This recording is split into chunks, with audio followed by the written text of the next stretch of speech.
Assalamualaikum warahmatullahi wabarakatuh. Pada kesempatan ini saya perkenalkan dulu, nama saya Bambang Gianto.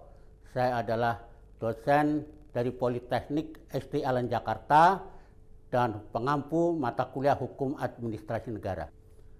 Apa sih itu hukum administrasi negara? Nah, sebelum kita bicara hukum administrasi negara, maka kita harus bicara dulu apa itu hukum.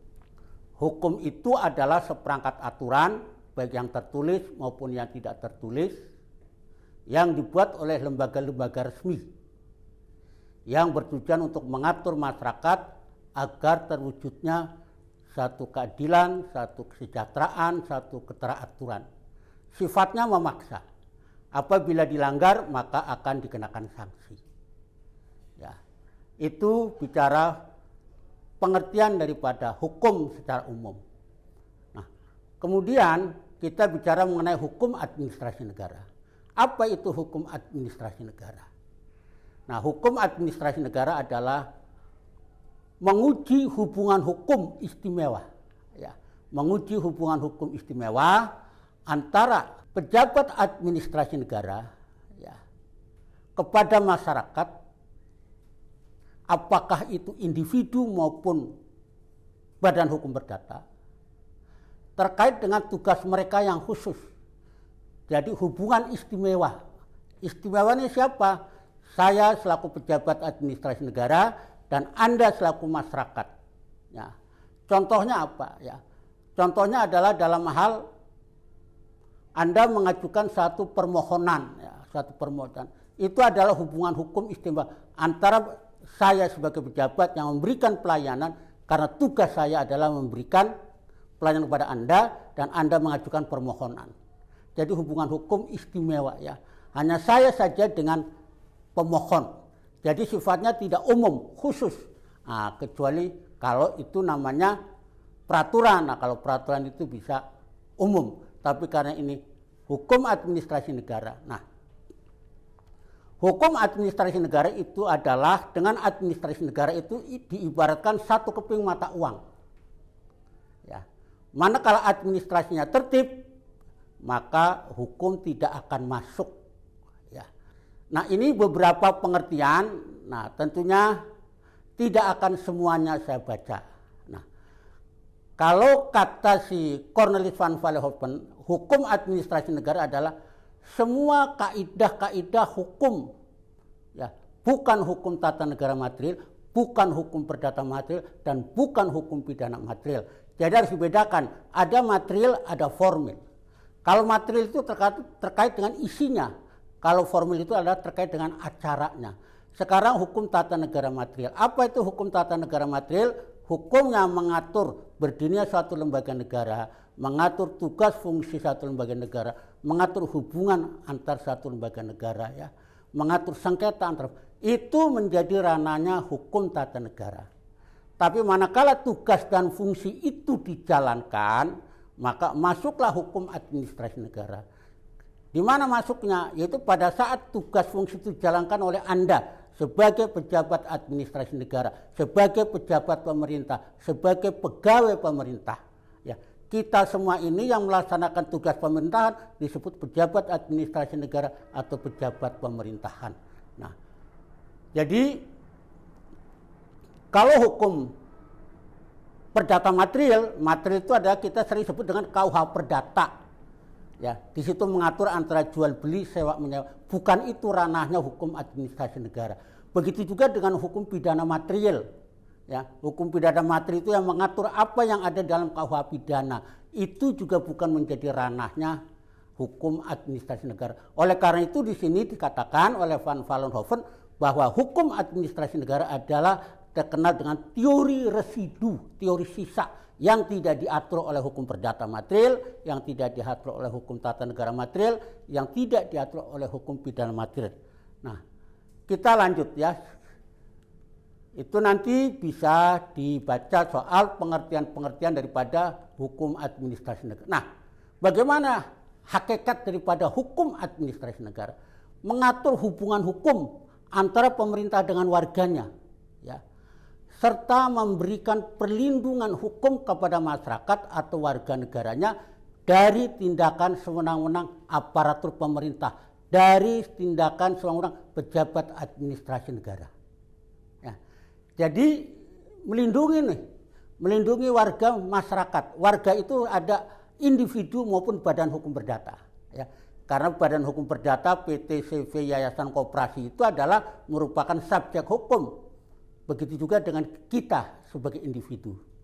Nah, sementara cakupan hukum administrasi negara, kata Atmosudirjo, Proyudi Atmosudirjo itu mengatur wewenang, tugas, fungsi, dan tingkah laku para pejabat administrasi negara dalam melaksanakan tugasnya.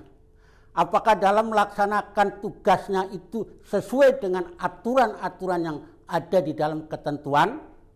Apakah sesuai dengan kewenangan yang diberikan? Begitu juga dengan perilaku kita. Perilaku kita apakah sesuai dengan perilaku pejabat administrasi negara? Ya, jadi perilaku itu juga menjadi perhatian daripada hukum administrasi negara. Nah, kemudian tujuannya apa sih? Tujuan hukum administrasi negara itu memberikan batasan dan kewenangan terhadap pejabat administrasi negara. Memberikan batasan dan kewenangan terhadap pejabat administrasi negara, terhadap pejabat pemerintah di dalam melaksanakan tugasnya. Oleh karena itu kita di dalam melaksanakan tugas itu tidak boleh sewenang-wenang, tidak boleh melampaui kewenangannya, atau malah tidak boleh bukan kewenangannya kita lakukan. Nah, inilah yang membatasi hukum administrasi negara terhadap para pejabat administrasi negara di dalam melaksanakan tugas dan fungsi ya sehari-hari sesuai dengan kewenangannya. Kemudian yang kedua adalah memberikan perlindungan terhadap rakyat atau badan hukum perdata dari tindakan sewenang-wenang pejabat administrasi negara. Jadi kita bekerja ya, para pejabat administrasi negara, para pejabat pemerintah di dalam melaksanakan tugasnya itu selalu dibatasi oleh namanya hukum, yaitu hukum administrasi negara. Apalagi sekarang dengan adanya Undang-Undang Nomor 30 Tahun 2014 tentang administrasi pemerintahan. Nah, sebelumnya itu juga ada Undang-Undang Nomor 5 Tahun 1986 tentang peradilan tata usaha negara, yang itu tidak bisa dipisahkan di dalam kita melaksanakan tugas-tugas di dalam pemerintahan ya. Nah, oleh karena itu apabila ada persoalan-persoalan terkait dengan hukum administrasi negara, ya, maka ada peradilannya, yaitu peradilan administrasi negara. Ya, sistem peradilan di kita mengenal ada 4 peradilan: peradilan umum, peradilan militer, peradilan agama, terakhir ada peradilan administrasi negara, atau di kita disebut dengan peradilan tata usaha negara. Di dalam peradilan tata usaha negara itu diatur di dalam Undang-Undang Nomor 5 Tahun 1986. Ya, saya ulangi lagi, Undang-Undang Nomor 5 Tahun 1986 tentang peradilan tata usaha negara. Dan itu sebagai satu kelengkapan daripada sistem peradilan di Indonesia, karena peradilan administrasi itu lahirnya adalah yang terakhir. Nah, di sini dikatakan bahwa tujuan peradilan administrasi negara adalah mengembangkan dan memelihara ya administrasi negara yang menurut hukum tepat, menurut aturan atau wetmati, atau tepat secara fungsional. Nah, jadi itu jelas tuh ya. Jadi tepat menurut hukum dan juga tepat secara fungsi. Ya. Nah, oleh karena itu tentunya secara fungsi itu adalah sesuai dengan kewenangannya. Nah, ada beberapa tujuan hukum yang dikatakan oleh para ahli atau yang dikemukakan oleh para ahli. Pertama adalah tujuan peradilan administrasi untuk memberikan pengayoman hukum dan kepastian hukum baik bagi rakyat maupun bagi administrasi negara. Dalam artian terjaganya keseimbangan kepentingan masyarakat dengan kepentingan individu. Ya. Kemudian tujuan peradilan administrasi negara kata F. Marbun secara preventif untuk mencegah tindakan-tindakan administrasi negara yang melawan hukum dan merugikan. Sedangkan secara represif tujuan dari peradilan administrasi negara adalah secara refleksif ditujukan terhadap tindakan administrasi negara yang melawan hukum dan merugikan rakyat. Oleh karena itu perlu diberikan sanksi manakala ada pelanggaran yang dilakukan oleh pejabat administrasi negara.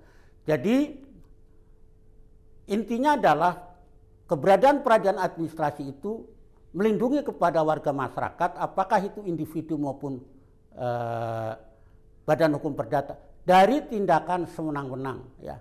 Utamanya adalah dalam hal permohonan perizinan, ya, membuat satu keputusan.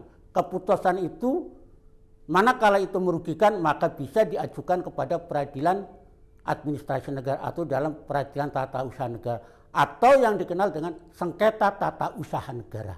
Sengketa tata usaha negara itu adalah sengketa yang timbul akibat dikeluarkannya keputusan administrasi negara atau keputusan TUN.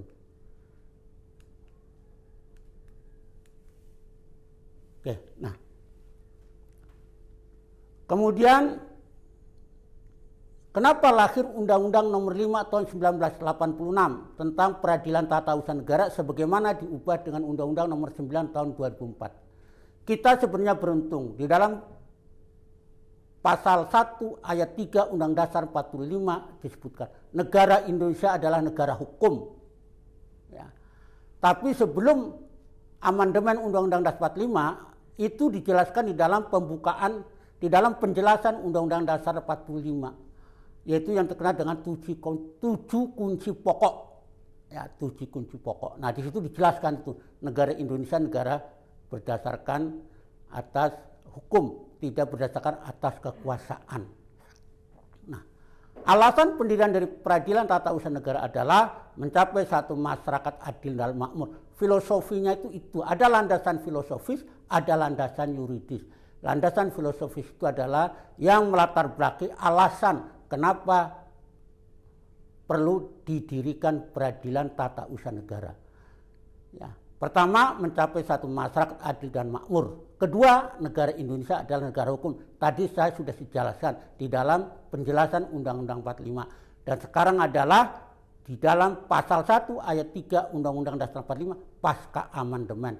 Menghindari adanya kesewenang-wenangan aparatur pemerintah terhadap rakyat. Ya, kesewenang-wenangan dari tindakan pejabat administrasi negara. Menciptakan aparatur pemerintah yang efisien, efektif, bersih, dan berwibawa. Jadi tahun 86 pemerintah sudah berpikir bahwa pemerintah itu harus efisien, efektif, bersih, dan berwibawa. Sebagaimana tuntutan hingga saat ini terkenal dengan good governance, clean government, dan sebagainya. Itu adalah dalam rangka mewujudkan pemerintahan yang bersih. Yang kedua adalah landasan yuridis, yaitu Undang-Undang Dasar 45. Tadi juga saya sudah jelaskan, setelah amandemen maka pasal 1 ayat 3 negara Indonesia adalah negara hukum. Sebelum Undang-Undang Dasar 45 di amandemen itu adanya adalah di penjelasan. Ya. Nah, ini tentunya dasar hukum yang melatar belakangi lahirnya Undang-Undang Nomor 5 Tahun 86 tentang Peradilan Tata Usaha Negara. Tadi ada Undang-Undang Dasar 45, ada Undang-Undang Nomor 14 Tahun 1970 tentang pokok-pokok kekuasaan kehakiman sebagaimana telah diubah dengan Undang-Undang Nomor 4 Tahun 2004. Yang kedua, Undang-Undang Nomor 14 Tahun 1985 tentang Mahkamah Agung sebagaimana telah diubah dengan Undang-Undang Nomor 5 Tahun 2004. Inilah yang menjadi landasan hukumnya di dalam pendirian peradilan tata usaha negara. Landasan sosiologis tentunya adalah memberikan perlindungan dan kepastian hukum terhadap masyarakat. Sosiologis, kalau sosiologis itu adalah kepada masyarakat, ya. Kemudian tujuannya tentunya adalah untuk menyelesaikan sengketa antara pemerintah dengan negaranya, ya, antara pemerintah dengan negara yang timbul, ya, antara pemerintah dengan negara yang timbul yang diakibatkan keluarnya keputusan TUN oleh pejabat administrasi negara, oleh pejabat pemerintah. Jadi inilah yang menjadi persoalan-persoalan terkait dengan sengketa TUN, yaitu akibat dikeluarkannya, akibat dapatnya keputusan tata usaha negara atau yang sering disebut dengan SK. Nah, Anda sering kenal adalah SK, surat keputusan. Ya, jadi pemerintah boleh digugat manakala keputusan tunnya itu merugikan Anda, merugikan Bapak Ibu, merugikan masyarakat, merugikan badan hukum perdata. Nah, ada beberapa peristilahan di dalam peradilan tata usaha negara yang perlu Bapak Ibu dan teman-teman saya tahu. Tata usaha negara atau saya singkat TUN adalah administrasi negara yang melaksanakan fungsi untuk menyelenggarakan urusan pemerintahan baik di pusat maupun di daerah. Jadi yang terkena gugatan itu nanti adalah semua pemerintah apakah di pusat maupun di daerah yang menyelenggarakan fungsi urusan pemerintahan. Ya. Kemudian yang kedua, badan itu kantor, ya. Badan itu kantor atau lembaga atau pejabat. Pejabat itu adalah orang yang menduduki jabatan di sini. Adalah badan atau pejabat yang melakukan urusan, yang melaksanakan urusan pemerintahan berdasarkan kepada peraturan perundang-undangan yang berlaku. Kemudian, nah ini yang menjadi persoalan. Keputusan TUN, SK, adalah suatu penetapan tertulis yang dikeluarkan oleh badan atau pejabat tata usaha negara yang berisi tindakan hukum tata usaha negara yang berdasarkan peraturan perundang-undangan yang berlaku yang bersifat konkret, individual, dan final yang menimbulkan akibat hukum bagi seseorang dan badan hukum perdata. Ini yang menjadi sumber, ya, yang menjadi sumber orang akan mengajukan gugatan kepada peradilan tata usaha negara. Apabila SK-nya atau keputusan itu merugikan, maka masyarakat bisa menggugat kepada peradilan tata usaha negara. Nah, oleh karena itu digugat maka akan menjadi sengketa TUN.